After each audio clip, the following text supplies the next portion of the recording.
Kalkaji seat से BJP के उम्मीदवार रमेश बिधूड़ी ने पहले प्रियंका गांधी पर जो बयान दिया, उसके बाद फिर उन्होंने खेद जताया, लेकिन वो रुके नहीं, आतिशी पर भी एक बयान देते नजर आए। हालांकि आतिशी को जो लेकर बयान दिया है, अब आम आदमी पार्टी उनको लेकर घेर रही है। मैं आपको विश्वास दिलाता हूं, जैसे ओखरे की सड़कें हमने बना दिए, संगम बिहार की सड़कें बना दिए, इसी प्रकार से कालकाजी भी सुधार कैंप के सामने वाली, बराबर वाली, अंदर वाली सारी की सारी सड़कें प्रियंका गांधी के गाल जैसे जरूर बना देंगे। अरे ये मार्लिना, ये तो सिंह बन गई भैया, चेहरा ही नाम बदल दिया। केजरीवाल ने बच्चों की कसम खाई थी, भ्रष्टाचारी कांग्रेस के साथ नहीं जाऊंगा। मार्लिना ने बाप बदल दिया, पहले मार्लिना थी, अब सिंह हो गई। ये इनका चरित्र है। इस प्रकार के बयान पहले दिए जाते रहे हैं, और किन्होंने दिए? लालू यादव जी ने बयान दिया, हेमा मालिनी जी के ऊपर दिया, मैंने उसका उसी संदर्भ में बोला था, और उसी आधार पर कांग्रेस के साथ तो सरकार में मंत्री रहे, कांग्रेस चुप्पी साधी रही। नरेश बालियान आम आदमी पार्टी का विधायक है, 2024 में फिर उन्होंने ये बयान को दोहराया 2024 के चुनाव में, तो आतिशी की चुप्पी रही। लेकिन फिर भी अगर मेरे इस बयान से कोई व्यथित है, किसी को दुख पहुंचा है, तो मैं हृदय से इस बात के लिए अपने शब्द वापस लेते हुए खेद प्रकट करता हूं, और इस बात के लिए मैं दुख प्रकट करता हूं कि अगर किसी को खेद पहुंचा हो। लेकिन इन लोगों को उंगली उठाने का कोई इस बात के लिए राइट अधिकार ही नहीं बनता है कि वो ऐसे बयानों की करे, तो पहले अपनी गिरबान में वो लोग झांके। रमेश बिधूड़ी जी जो बोलते हैं वो अपने नेताओं से डिस्कस किए बिना बोलते होंगे, या अपनी पार्टी के सीनियर लीडर्स के बिना इशारे पे बोलते होंगे, ऐसा तो हो नहीं सकता।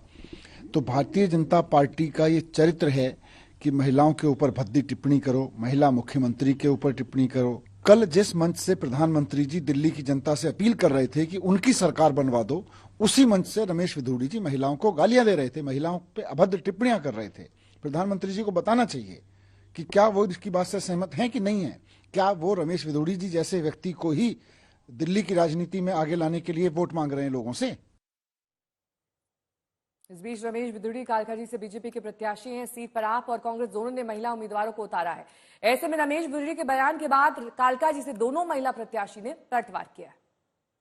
देखिए, भारतीय जनता पार्टी महिला विरोधी है, ये जग जाहिर है, और ये बहुत चिंता की बात है कि इसी भारतीय जनता पार्टी के हाथ में दिल्ली की सुरक्षा व्यवस्था है। रमेश बिधूड़ी जी की टिप्पणी ये दिखाती है कि भारतीय जनता पार्टी की क्या मानसिकता है। अगर भारतीय जनता पार्टी के नेता, भारतीय जनता पार्टी के पूर्व सांसद, भारतीय जनता पार्टी के विधानसभा प्रत्याशी महिलाओं के प्रति ये राय रखते हैं, तो कैसे भारतीय जनता पार्टी दिल्ली की महिलाओं को सुरक्षा देगी? और मुझे ये लगता है कि ना सिर्फ कालकाजी के लोग, बल्कि दिल्ली की जनता और दिल्ली की महिलाएं रमेश बिधूड़ी जी की इस टिप्पणी का, इस मानसिकता का आने वाले चुनाव में भारतीय जनता पार्टी को मुंहतोड़ जवाब देंगे। कालकाजी में विकास की बात करिए, कोई दिक्कत नहीं, लेकिन आप अपमान करने आए हैं महिलाओं का। आपकी भाषा, आपका चाल, आपका चरित्र हमेशा माँ बहन बेटियों का अपमान करता है। रमेश बिधूड़ी ने सोच समझकर बयान दिया है कि 2 महिलाएं हैं और पक्का महिलाएं बाहर आएंगी। इन महिलाओं को बाहर निकलने से रोकने के लिए उनकी आपत्तिजनक बयान, इस तरीके का अपमान महिलाओं को जो है कहीं न कहीं कमजोर करने का काम करता है। हमारी मांग है, रमेश बिधूड़ी माफी मांगो, भाजपा से साफ मांग कर रहे हैं, उम्मीदवार वापस बदलिए आप।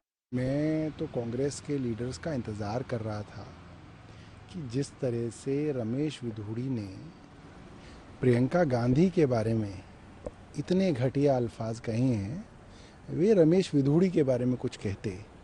बट मैं बड़ा हैरान हूं कि अभी तक जो है उन्होंने उस बयान के बारे में कोई तल्ख टिप्पणी नहीं की है।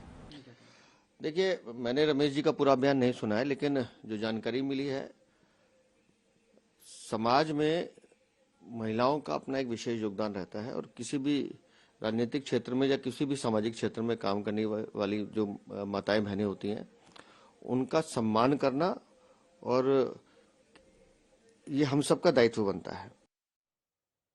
ऐश्वर्या हमारे साथ हमारे सहयोगी इस वक्त जुड़ी हुई हैं। ऐश्वर्या, रमेश बिधूड़ी ये पहले भी अपने बयानों को लेकर निशाने पर लिए गए, पार्टी में बताया गया कि इसको लेकर वो भी था, और उसके बाद उनको साइडलाइन भी किया गया, फिर उम्मीदवार बना दिया गया।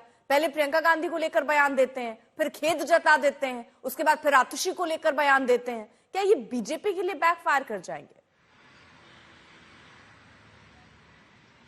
देखिए, बिल्कुल बीजेपी के लिए बैकफायर करेगा, क्योंकि कहीं ना कहीं अगर हम प्रधानमंत्री नरेंद्र मोदी को देखें, गृह मंत्री अमित शाह को देखें, तो एक जो लाइन है, फाइन लाइन, जिसको कभी क्रॉस नहीं किया जाता है, भारतीय जनता पार्टी मानती है कि उस लाइन को क्रॉस नहीं करना चाहिए।